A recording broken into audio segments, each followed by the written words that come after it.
Now, the US election is in just over a week's time, and it's looking extremely close between presidential hopefuls Kamala Harris and Donald Trump. The latest polls show less than 2 percentage points between the two. So what will it come down to? Will it be their policy plans, or are voters motivated by more vague ideas about the two candidates? At the Battle of Ideas Festival this weekend, there will be a discussion on the so-called vibes election, looking at the rise of Kamala mania and the memification of America's next president. Cheryl Hudson is a lecturer in US political history at the University of Liverpool and will be sitting on the panel this weekend. Cheryl joins me now. Hello. Can you just start by telling us exactly what an election of vibes means?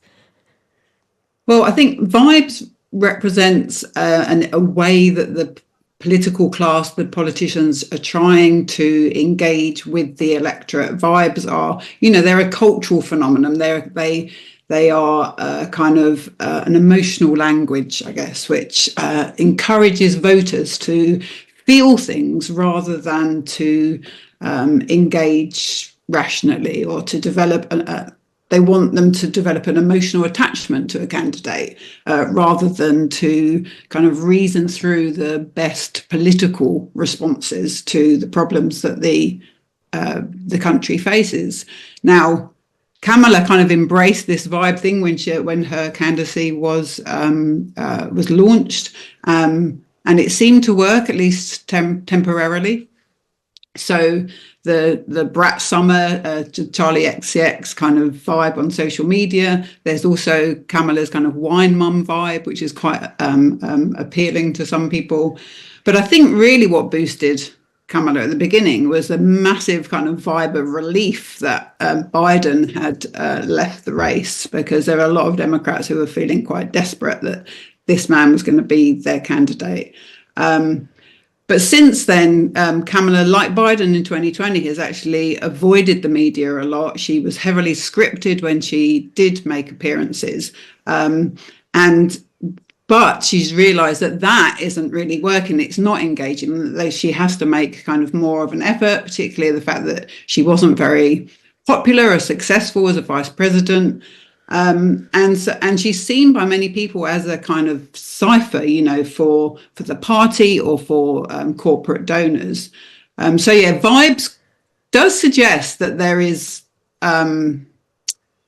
very little substance to the candidates, and people are noticing that now. So what Kamala Harris is doing is kind of falling back in these last couple of weeks on an anti-Trump rhetoric, like, I'm not Biden and neither am I Trump. So that seems to be a positive thing that, it's negative campaigning, but it's kind of being presented positively for her. But the anti-Trump coalition that she points to reaches from Bernie Sanders to across to Dick Cheney. And that's not a real political coalition. That's just an anti-Trump coalition.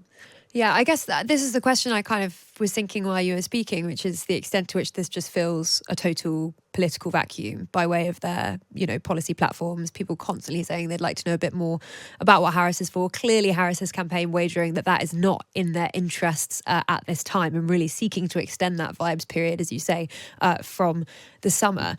I guess one of the interesting things that I do wonder is, I can't think of a US election in recent memories where the personality of the president wasn't absolutely front and centre of the campaign anyway. It has always been. That's what, in the UK, we talk about a presidential election literally as being synonymous with an election where the personality of the leader is vital. I mean, that's kind of what I guess I'm getting at with the kind of limitations of the vibe theory.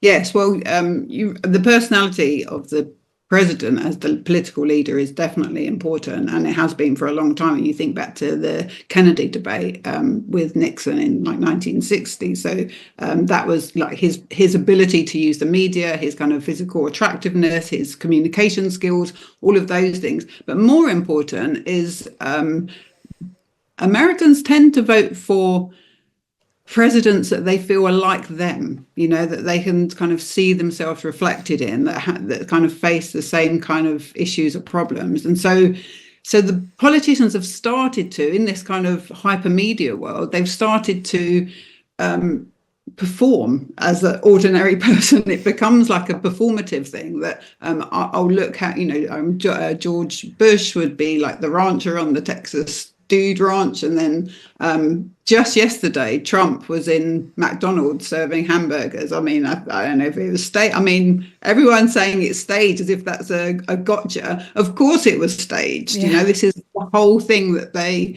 do, and they all do it. And I think that's what the appeal of Kamala's kind of why mum image was as well, that she was trying to get women to connect with her.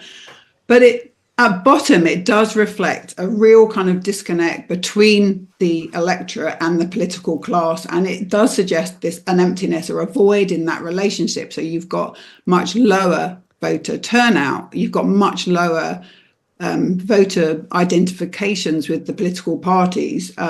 You have a growing number of independent voters or swing voters, as you do in this country too.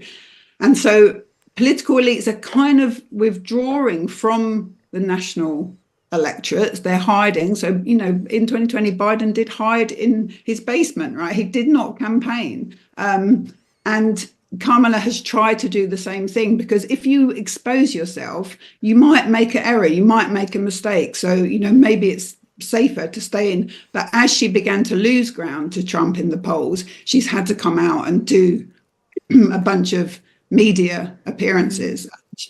Those media appearances haven't been greatly successful, but at least she's making an effort, I guess. Yeah. Well, Cheryl Hudson, thank you very much for joining us, lecturer in US political history at the University in Liverpool. Now,